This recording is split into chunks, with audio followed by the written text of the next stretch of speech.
음악을 좀 틀어봤는데 장래의 희망이에요. 내가 죽은 다음에 상황을 노래한 이찬혁이라는 가수입니다. 여러분들 반갑습니다. 어떻게 살고 계세요?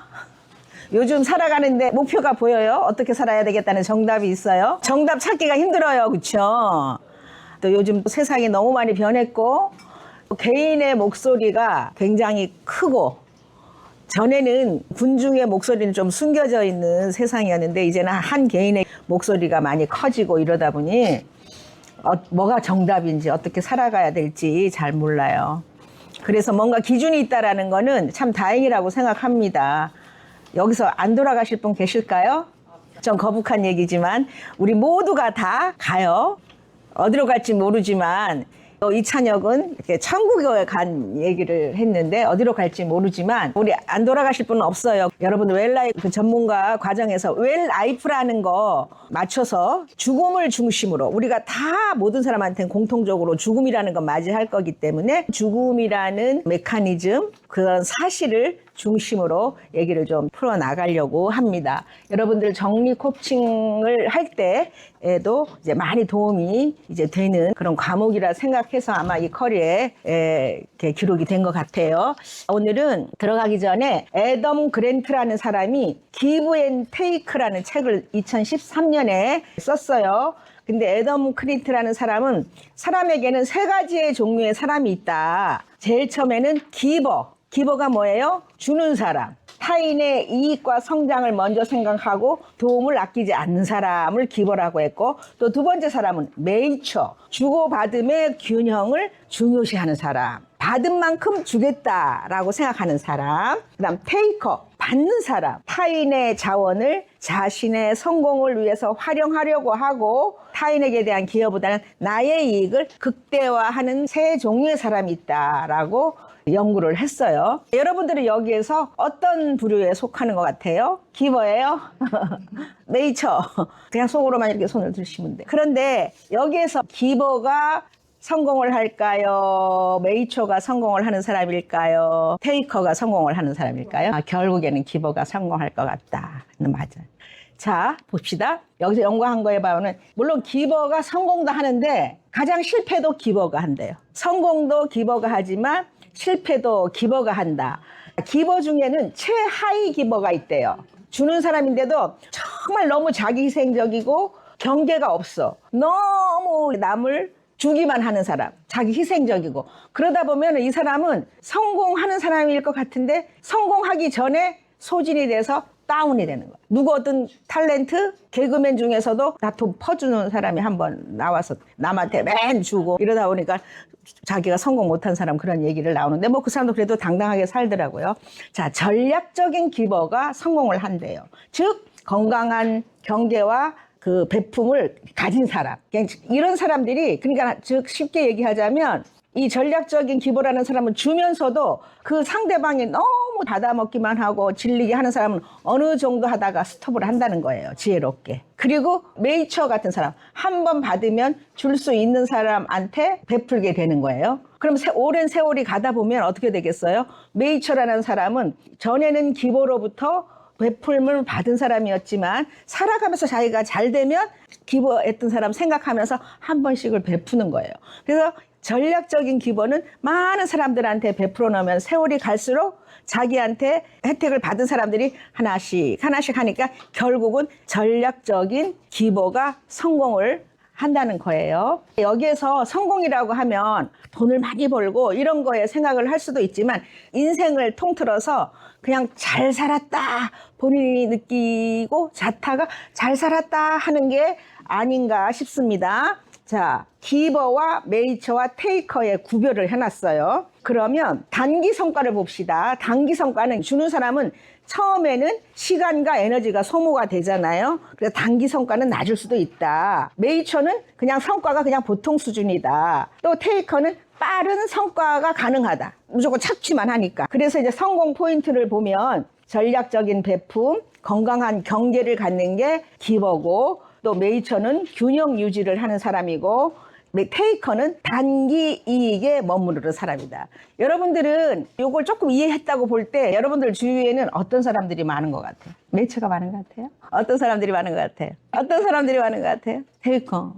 테이커. 그렇죠. 저도 뭐 그렇게 생각해요. 저도 오늘의 제가 있기까지는 많은 메이처들이 있어서 그분들이 저한테 이렇게 피드백을 해준다고 생각하는 부분이 많아요. 근데 해보면 사실 테이커가 참 많더라고요. 그거에 대해서 경계를 분명히 할 필요가 있다. 전략적인 기버가 되기 위해서는. 왜냐하면 사람들은 거의 일반적으로 안 변한다고 하잖아요. 물론 변하려고 노력하면 또 변해요. 그렇지만 안 변하려고 하는 사람들이 많기 때문에 항상 어떤 문제가 있는 사람은 그 문제에서 한계를 넘지 못하더라. 그래서 우리가 너무 아닌 사람한테 경계도 없고 나한테 너무 계속 손해만 주는 사람들은 결국에 가서는 그 문제로 부딪히게 되니 어느 정도에서 경계를 가져라. 선을 좀 그어라 하는 말입니다. 그래서 요게 정리를 하자면 기버는 장기적 신뢰와 영향력을 얻으며 테이커는 단기적 이익에 머물다가 결국은 무너지는 사람. 메이처는 무난해요. 하나 주고 하나 받고 많죠. 이런 분들이 거의 많은데 그냥 잘 살아요. 그렇지만 크게 도약하는 건 어렵다. 그래서 우리 결론적으로 타인을 돕고 배움을 멈추지 않으며 새로운 시각으로 바라볼 때 개인과 조직 모두가 더 크게 성장할 수 있습니다. 오늘 첫 내용을 어떻게 도입을 할까 생각을 하다가 이런 내용으로 한번 공감을 해보려고 우리 정리 코칭 전문가들은 어떻든 타인을 돕기 위해서 배움을 멈추지 않으려고 여기 와 있는 것 같아요. 또 이 정리 코칭이라는 걸 매개로 해서 세상을 좀 다른 방향에서 이제 바라볼 수 이제 있는 거고 그래야 여러분들 이걸 배우면 지금 두 번째 날이죠. 굉장히 이거 길더라고 1급까지 같이 받았나 보니까. 오늘 책을 가만히 봤더니 다양한 지식들이 굉장히 많이 들어가 있고 이 과정을 하고 나면 되게 소통하는 데 도움이 될 것 같더라고요. 그래서 이제 인간관계도 좋아지고 결국은 잘 산다라는 게 뭔 것 같아요. 어떤 게 잘 사는 것 같아요? 그렇죠. 주변 사람들하고 소통이 잘 될 때. 그리고 지금만 잘 되는 게 아니라 우리끼리만 잘 되는 게 아니라 10년 전의 사람도 어르신하고도 많은 사람들하고 소통이 잘 될 때 우리가 100년 전 사람, 200년, 100년 후의 사람하고는 소통을 할 수 없지만 지금 이 세상에 발을 같이 딛고 사는 청소년에서부터 100살 어르신들까지 소통이 같이 사는 사람하고는 잘 돼야 되지 않나 싶은 생각이 들면서 시작을 해봅니다. 그래서 오늘은 웰라이프란 여러분들의 웰라이프 정리 코칭 전문가예요. 그래서 이 웰라이프가 뭔가 처음에는 웰라이프란 그다음 죽음에 대한 이해, 죽음이라는 말이 조금 껄끄럽지만 오늘은 죽음에 대한 이해에 대해서 공부를 할 겁니다. 죽음에 대해서 어떻게 생각할 것인가? 그럼 우리는 반드시 죽는데 과연 의미 있는 삶이라는 건 무엇인가? 좋은 죽음이란 무엇인가? 지난번에도 존재 이유에 대해서 했지만 간단하게 말씀을 드리도록 합니다. 웰라이프란 무엇인가? 백세인 사회적 협동조합도 웰라이프고 여기도 정리 코칭 협회도 아마 웰라이프 정리 코칭 협회일 거예요. 웰라이프라는 말을 많이 사용합니다. 여기에는 웰빙이라는 말이 포함되어 있고요. 웰빙은 어떤 거예요? 웰빙? 웰에이징, 잘 늙어가는 거. 웰빙은 잘 사는 거. 웰다잉은 잘 죽는 거. 그러니까 웰빙하고 웰에이징하고 웰다잉 이게 다 합쳐졌을 때 웰라이프다. 굉장히 광범위하고 우리가 일생을 통해서 살아가는 거라고 생각을 하면 되겠어요. 자, 그래서 여기 구체적으로 보면 웰빙이라는 것은 일반적으로 행복, 복지, 안녕, 삶의 만족, 번영, 건강 증진을 뜻한다.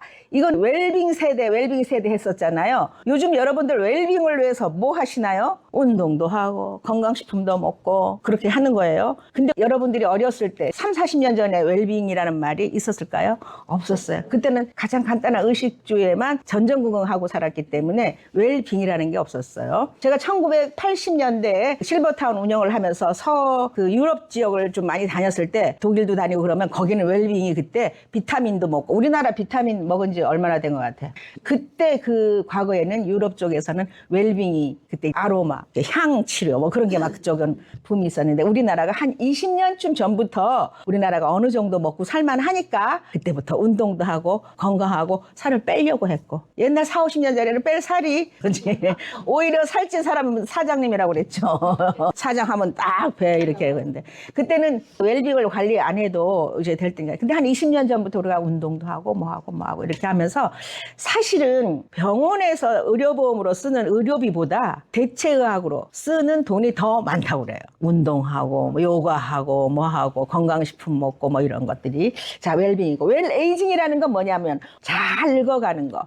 우리 다 같은 공감하는 얘기일 거예요. 어떻게 하면 잘 늙어갈까? 어떻게 하면 이 늙어간다는 거는 뭐냐? 내가 늙어간다는 거에 대한 거부하는 걸 안 하는 거예요. 있는 그대로 받아들이면서 자신의 존엄성을 유지하면서 늙어가는 것으로 정의된다. 예를 들어서 늙는 게 싫어. 피부가 늙는 게 싫어. 이래가지고 막 성형수술하고 이거는 노화를 소극적으로 받아들이지 않는 행위라고 볼 수 있어요. 나 어때 수술 안 해도 괜찮아 하는 자기 나름대로의 어떤 자신감을 갖고 살면서 내가 자연히 늙어지니까 외부에서 나에 대한 어떤 평판이나 이런 게 물론 덜해질 수도 있지만 늙었다고 해서 외부의 평판이 나빠지는 건 아니잖아요. 그럴수록 내가 더 지혜롭게 살면 더 존경받는 노인이 될 수도 있어요. 그래서 어떻게 하면 웰에이징 한다는 거는 내가 몸은 늙어가지만 어떻게 하면 존엄하게 존중을 받으면서 살아가는 사람이 될 것인가 하는 것이 웰에이징 하는 과정이고 여러분들은 나름대로 그런 과정을 겪고 싶은데 이렇게 배우러 오신 거예요. 이런 배우러 안 오시는 분 많아. 뭐 그런 거 배워. 골프 하면 되지. 뭐 어디 놀러 가지. 뭐 이런 식으로 하는 사람들 있는데 많은 분들이 또 그래도 미래를 위해서 또 이 일은 남을 위해서 그냥 돈은 그렇게 많이 벌 것 같진 않지만 그래도 조금 나 자존심을 살릴 만큼 그래도 수입이 창출이 되면 좋겠다. 이런 기대로 한 200만 원만 벌면 좋겠다 하고 오시지 않았을까? 더 보실 분도 있지만 그래서 웰에이징 하는 거 돈이라는 거는 꼭 목표는 아니지만 어느 정도는 있어야 나의 자존심을 세워줄 수도 있는 그런 도구이기 때문에 경제적인 것도 받침이 되니까 왔겠죠. 이렇게 하면 나 자신도 일단 정리되고 좋아. 근데 뭐 잘 풀리면 돈도 좀 벌 수 있대. 강사로 나갈 수도 있대. 이런 게 솔직한 심정 아닐까요? 그다음 웰다잉은 우리가 어쩔 수 없이 죽는다. 모든 사람이 다 죽는다. 그런데 잘 존엄하게 죽는 거 지난번에 얘기했지만 나는 갈 때 아유 저 사람 잘 갔네 진짜까지 지금까지 살아서 했어 이렇게 그럼 푸대접 받는 사람이 아니라 남겨진 가족들이나 지인한테 아쉬움을 남기는 삶을 사는 게 다행이다. 그래서 웰라이프라는 것은 웰빙 더하기 웰에이징 더하기 웰다잉이 합쳐졌을 때 비로소 웰라이프가 된다. 그래서 웰다잉의 개념은 죽음에 대한 자기 결정권이 강조되는 거예요. 사전연명 의료의향서 혹시 쓰신 분 계시나요? 그래도 많이 쓰셨네. 많이 쓰셨어. 이 정도 많이 쓰셨어요. 사전연명 의료의향서나 나의 죽음에 대해서 내가 결정하는 거예요. 존엄한 죽음이라는 것은 끌려가는 것이 아니라. 자, 그래서 웰다잉의 개념은 좁게는 무의미한 연명치료 중단을 하는 거예요. 존엄하게 여기다 뭐 걸고 그냥 오랫동안 사는 게 아니라 그래서 빨간 글씨 봅시다. 일상의 삶에서 죽음에 대해서 성찰하고 대비하는 동시에 현재를 소중히 여기며 살아가는 과정이에요. 그래서 웰라이프 과정은 웰다잉은 잘 죽는 거를 가리키는 게 아니라 잘 죽는 거를 공부하는 게 아니라 뭐라고 그랬어요? 잘 사는 것을 이제 공부하는 과정이다 생각을 하면 되겠습니다. 그리고 특히 여러분들이 정리 코칭 전문가로 활동할 때에 인생의 전반적인 태어나서 죽음에까지 여러 가지 지식을 어느 정도는 알아야 되기 때문에 이 강의를 하는 거라고 생각을 합니다. 그 웰이라는 의미는 뭐냐면 제일 위에 것만 볼까요? 제일 위에 줄 한번 읽어볼까요? 시작. 뭐에서 삶이 아니라 잘 내려놓는 삶이다. 웰은 통제하는 삶이 아니라 순응하며 완성되는 삶이다. 네, 이게 막 덜 애쓴다 그러면은 그냥 가만히 있어야 되는 건가? 이제 이렇게 하지만 우리가 애썼다고 해서 애쓴 만큼 되었나요? 그래도 진작 알으셨네 그거를. 나는 60까지 애썼어요. 너무 애썼는데 애썼다고 되는 게 아니구나. 물론 애쓰면 되긴 돼. 내가 어떤 목표를 가지면 그 목표에는 도달합니다. 저도 마찬가지로 그래요. 그런데 목표가 분명한 사람은 좋아요. 많은 사람들이 일반적으로 목표가 분명하면 목표에 달성을 해요. 그렇지만 목표 한 곳만 보기 때문에 봐야 할 걸 못 본다는 얘기예요. 지난번 지난번에 우리 맨 마지막에 배워라 영상 인지의 한계 봤잖아요.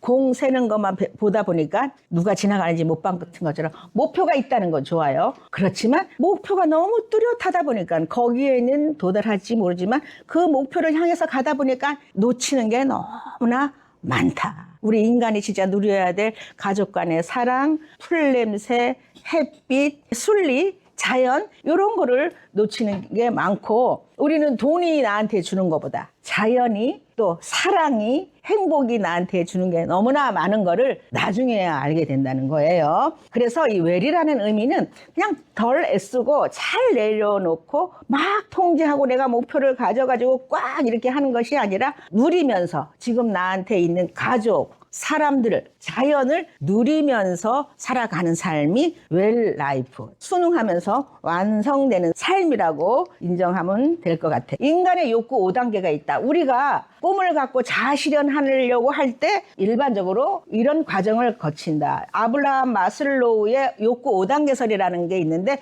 여러분들 이건 어디서 한 번씩 다 들어봤을 거예요. 그 아브라함 마슬로우의 욕구 많이 들어보셨죠? 처음에는 생리적인 욕구, 의식주를 획득하기 위해서 사람이 살고 집 있고 모든 게 다 있으면 그냥 안전하게 좀 더 좋은 곳에서 좀 더 안전한 곳에서 살고 싶어하는 욕구가 있고 그런 거 저런 거 다 되면 소속감. 나는 집도 있고 먹을 것도 이제 충분해.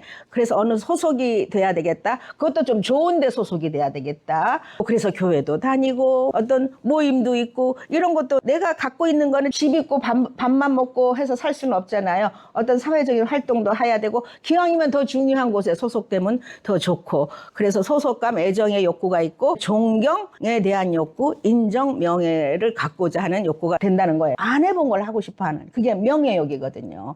그래서 존경에 대한 욕구, 인정에 대한 욕구가 있는데 우리가 아브라함 마슬로우가 5단계만 연구를 했어요. 근데 그 후배들이 제자들이 또 아브라함 마슬로우가 나이가 늙어가면서 젊은 제자들이 연구를 많이 하게 돼 있어요. 그 전에 자아 실현이 되기 전에 인지적인 욕구가 있다고 그래요. 인지적인 건 뭐냐면 내가 정말 잘 살아야겠다. 자아 실현하는 거는 뭐냐면 내가 나를 인정하는 만큼 남도 나를 인정해 주는 거예요.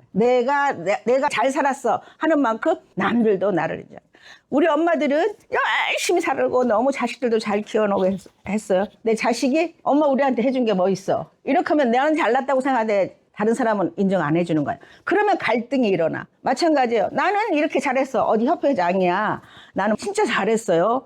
노력을 다해서 했는데 그 사람 한 게 뭐 있어. 그러니까 우리가 간단하게 얘기할 때 자아실현이라는 거는 내가 나를 인정하는 만큼 남도 똑같이 인정했을 때 탁 되는 거야. 근데 나는 나를 안 인정해. 근데 주변에서 막 인정해. 그것도 자아실현이 아닌 거예요. 나는 나에 대해서 너무 점수가 낮아. 근데 주변에서는 괜찮다고 생각해. 그럴 땐 내가 만족하지 못하는 거예요. 그래서 우리 자아실현 욕구 가기 전에 인지적인 욕구라는 건 뭐냐면 내가 그래도 지혜롭게 살아야 되겠다. 늙긴 늙었지만 치매도 안 걸리고 정확하게 판단하면서 살아야겠다라는 욕구가 있고 심미적인 욕구는 뭐냐면 아름다워지고 싶은 욕구예요. 나는 그래도 남들이 보기에 지적으로 진선미를 갖추고 살아야겠다라는 욕구를 갖고 있는 거예요. 그래서 존경에 대한 욕구, 인정, 명예에 대한 욕구 다음에는 8단계로 제자들이 연구를 한 건데 사람은 누구나 다 존경, 명예를 다 받은 다음에는 내가 정말 인식이 늙지 않고 지혜롭게 정확하게 살아야겠다. 그래도 남들 보기에 좋게 아름답게 내 외적인 거를 가꾸어야 되겠다 하는 거고요. 다른 뭐냐면 자기 초월 욕구예요. 자기 실현이라는 건 나를 인정하는 만큼 남의 나도 인정해주는 눈에 보이는 게 잘 됐을 때예요. 자기 초월이라는 건 내가 갖고 있는 것을 거듭나는 거예요. 이때는 개인의 삶에서 공동체를 향한 삶으로 거듭 나아가는 거예요. 그래서 우리 인간의 욕구라는 거는 5단계, 8단계가 있는데 요런 과정으로 일반적으로 된다. 물론 모든 사람한테 해당이 되는 건 아니에요. 그러니까 일반적으로 이렇게 되는 거다. 이런 말이고요. 요걸 조금 돕기 위해서 편안한 삶과 행복한 삶의 차이를 잠깐 이 영상을 통해서 귀 기울여 주세요. 많은 고객들이 어느 정도 비전도 생기고 목표도 다 세운 다음에 저한테 이렇게 말해요. 막상 시작해보니까 잘 안 돼요. 솔직히 나한테 안 맞는 것 같아요. 처음엔 정말 동기가 넘쳤는데 갑자기 아, 이건 아닌가 봐 싶어지는 거예요. 그러면서 성장의 기회를 싹 잘라버리는 거예요. 의식적인 부분은 이렇게 말해요. 이거 하고 싶어. 이렇게 되고 싶어. 진짜 행복하려면 꼭 해야 해. 그런데 무의식적인 부분은 이렇게 말하죠. 무리하는 것 같아. 솔직히 나랑 안 맞아. 그냥 포기할까? 무의식과 의식이 싸우고 있는 거예요. 못하는 게 없다는 말 많이 들어보셨죠? 사실 맞는 말이에요. 무의식적인 뇌가 안전지대에서 벗어나기 싫어서 계속 이렇게 말해요. 못해, 하지 마. 이건 네게 아니야. 그 말을 계속 들으면 나 스스로에 대한 이미지가 왜곡되기 시작해요. 그럼 왜 뇌가 그런 짓을 할까요? 무의식적인 뇌는 우리의 생존을 위해 일하거든요. 변화가 생기면 뇌는 불안해해요. 그래서 편하게 살고 싶어서 자꾸 못한다고 속삭이는 거예요. 우리는 지금 너무 편하게 살고 있어요. 편한 직장, 편한 집, 편한 차, 편한 음식. 운동하기 싫으면 쉬운 다이어트를 찾고 연애도 크게 투자하지 않고 그냥 잘 되길 바라죠. 그런 삶 어렵지 않아요. 근데 그게 행복한 삶과는 달라요. 행복과 편안함은 다릅니다. 심리학자 에이브러햄 매슬로가 만든 5단계 욕구 이론을 한번 보면요. 가장 아래는 생리적 욕구예요. 먹고, 자고, 숨 쉬는 것. 그게 충족되면 안전 욕구로 올라가요. 집과 직장, 어떤 직장이든 일단 먹고 살 수 있으면 돼요. 그 다음이 사회적 소속감, 가족, 친구, 인간관계예요. 슬픈 건 많은 사람들이 여기서 멈춰요. 솔직히 여기까지는 동물이랑 별 차이가 없어요.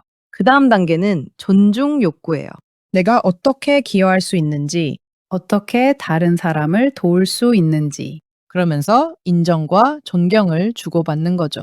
그보다 더 높은, 가장 높은 단계가 자아 실현이에요. 내가 누구인지 알고 나의 핵심 가치대로 행동하고 꿈을 이루는 것 꼭 이해하셔야 해요. 자아 실현 단계에 올라와야 진짜 행복이 나와요. 나머지는 다 생존이에요. 진짜 기쁨과 성취감을 느끼려면 존중 단계, 자아 실현 단계로 올라오셔야 해요. 아래 3단계에 머무는 건 결핍 욕구, 위 2단계로 올라가는 건 성장 욕구예요.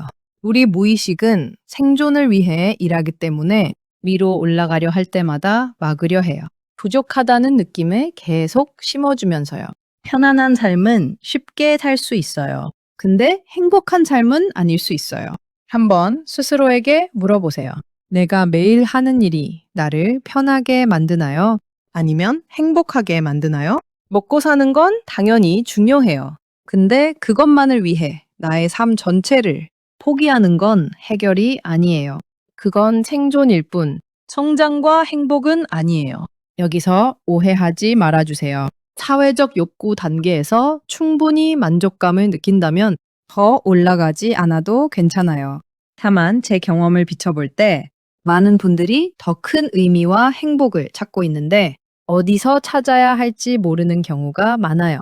오늘 말씀드린 이야기가 그분들께 조금이나마 도움이 됐으면 좋겠어요. 제가 대학원에서 아브라함 마슬로우를 한 학기 동안 이제 이 분야를 담당해서 그 인본주의학자 마슬로우에 대해서 했는데 제가 이분한테 영향을 받은 게 사실 삶에 있어서 참 많아요. 근데 여러분들 찾아보면 아브라함 마슬로우가 연구한 자아실현 한 사람의 14가지 특징이 있어요. 어떤 사람이 자아실현하는가 해서 저는 그 자아실현하는 사람의 특징대로 살아오려고 그 이후로 계속 노력을 했거든요. 나중에 그거 한번 찾아보세요. 그렇게 살아보면 내 인생이 편안하기도 하고 행복한 삶이 되지 않을까 싶습니다. 일단 지금은 죽음에 대한 이해를 들어갈게요. 오늘의 본론이 되게 늦게 왔죠. 죽음에 대한 이해. 우리나라가 세계에서 죽을 때 가장 비참한 나라. OECD 국가 중에서 OECD 국가가 38개국인가요? 거기서 한 36위.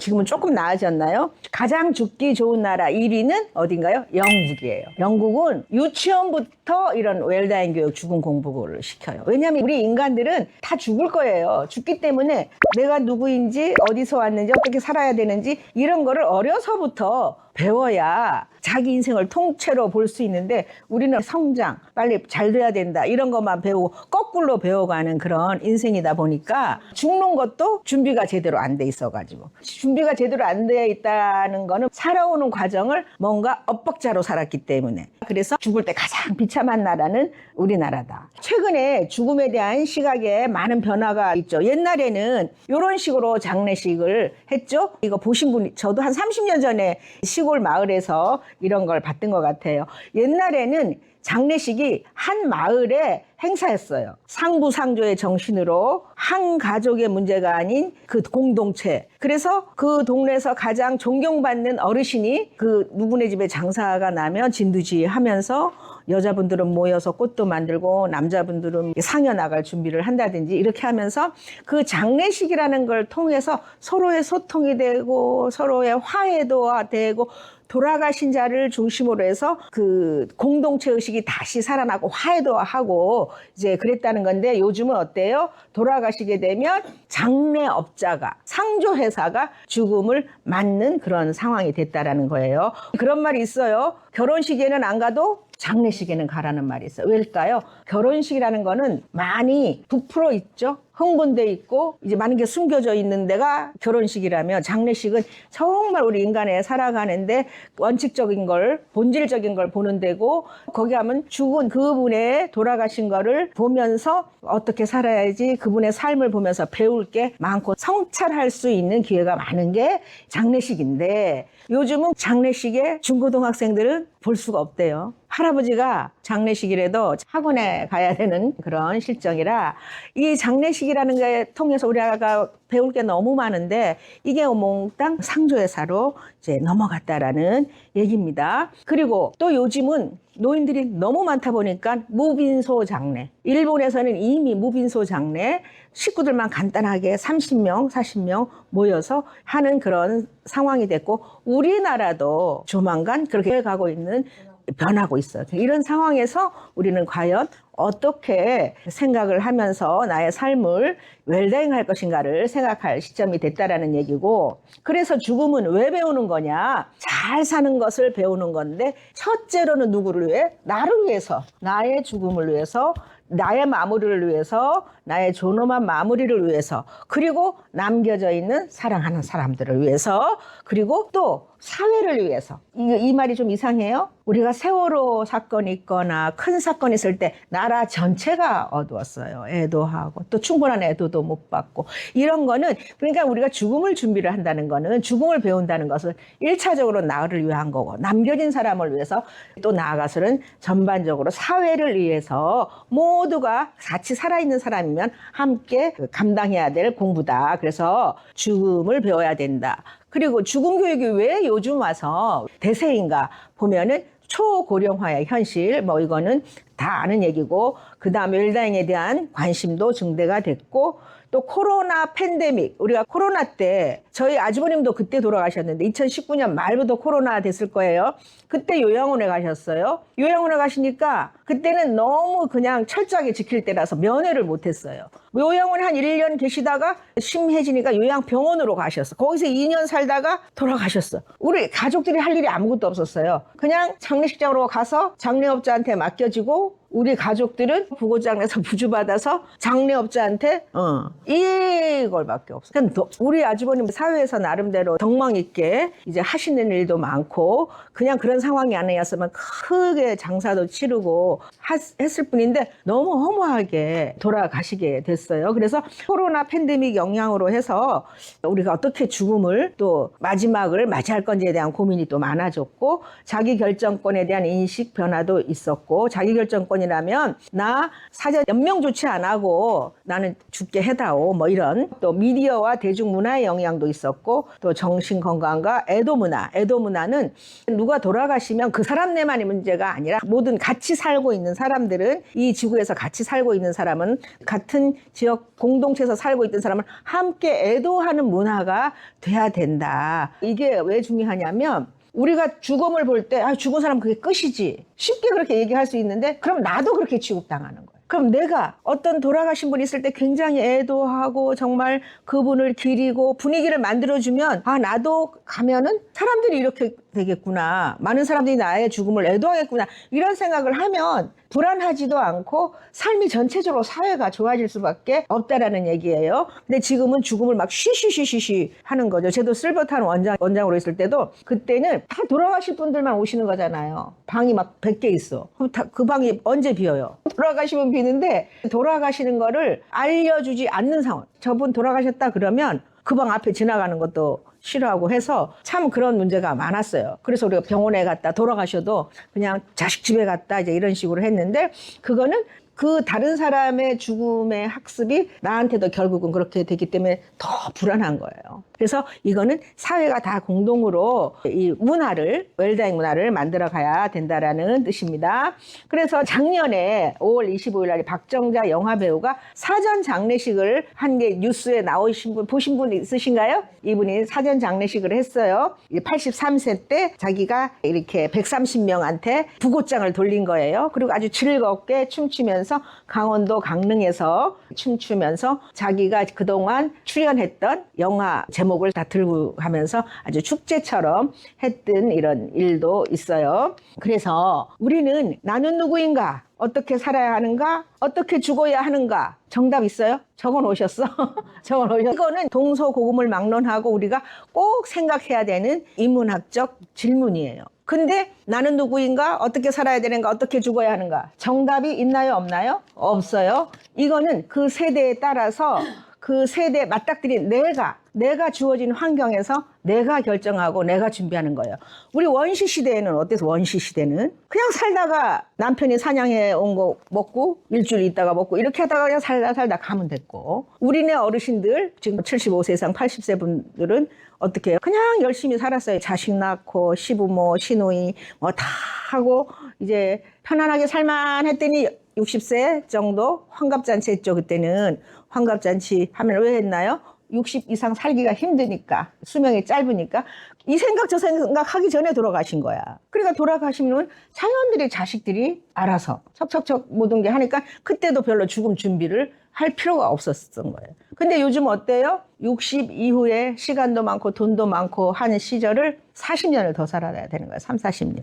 그리고 시간도 많아. 지금까지 60대까지는 바쁘게 살아가지고 내가 왜 살지? 뭘 하지? 어떻게 하지? 이런 겨를이 없었지만 이제는 돈도 있고 시간도 많고 매스컴은 막 뭐 여러 가지가 되니까 몸은 한가해졌지만 정신적으로 복잡했어요. 그럴 때 우리는 지금 이런 시점에서는 과연 나는 누구지? 아직까지 바빠서 공부 안 했던 거 새로 개발도 하고 또 어떻게 살아야 되지? 어떻게 죽어야 되지? 하는 거는 지금까지 살아온 어르신들의 어떤 방법을 답습하는 것이 아니라 우리는 새로운 방법으로 나의 인생을 가꾸고 해야 될 때라는 거예요. 그래서 이번 기회를 중심으로 여러분들의 이런 부분도 좀 생각을 해보면 좋겠어요. 여기가 어디냐면 제가 근무했던 저기 수원에 있는 유당마을이라는 데예요. 우리나라 최초의 실버타운인데 1988년에 개원을 했어요. 지금은 많이 변했는데 제가 여기 87년부터 그 근무를 하러 갔는데 실버타운이 우리나라에는 없어서 유럽을 많이 이제 선진지를 많이 견학을 했어요. 거기 선진지 가서 제가 본 경험이 뭐냐면 우리나라의 장례 문화를 한번 비교한 거예요. 강수연 씨 장례식장인데 우리나라는 어때요? 문상을 사진에다 하죠. 시신은 저 냉장실에 안치돼 있고 외국에는 접견 문화예요. 저렇게 돌아가시는 죽음을 포르말린으로 다 소독해서 성령 예쁜 모습으로 성령에서 저렇게 방에다 한 곳에다 모셔놓고 일주일도 사람들이 생시로 왔다 갔다 하면서 만져보고 하고 싶은 말 하고 저렇게 파티처럼 아이도 보고 이런 식으로 하는 거예요. 그래서 저도 불란서에 이제 그 실버타운을 갔더니 이런 상황인 거예요. 그 실버타운 안에 다 이런 그 장례식 하는 장례 파티 하는 방이 준비되어 있었어요. 그래서 되게 저는 인상 깊게 그걸 봤어요. 거기서 같이 살던 사람이 돌아가셨으니까 같이 와서 얘기도 하고 또 가족들이 멀리 있으면 와서 생시처럼 얘기하고 싶은 말 다 하는 거예요. 우리나라보다는 한의 문화가 아니에요. 외국 사람들은 그냥 다 얼떨떨 얘기하고 뱉어냈기 때문에 나는 뭐 어떤 걸 보면 빨리 모델화 해가지고 실천을 하는 스타일이에요. 그래서 그때 실버타운도 아, 우리나라도 실버타운 앞으로 30년을 내다보는 거기 때문에 와서 아까 그 실버타운에 장례식장을 만들었죠. 어떻게 됐겠어요? 싫어해가지고 이것 때문에 입주가 안 됐어. 그래가지고 우리 사람들한테 이렇게 가이드를 하잖아요. 여기 어쩌고 저쩌고 여긴 돌아가시면 이렇게 하는 거다. 외국 스타일을 갖다가 했더니 이것 때문에 에이그머니나 나 안 와. 여긴 고려장 하는 데인가 보다. 이래가지고 오히려 입주에 방해가 돼가지고 1년 만에 그걸 부셨죠. 그런 기억이 있습니다. 한번 보여드릴게요. 지금 제가 2014년에 여기를 퇴직했는데 이렇게 지어놓고 나왔어요. 1988년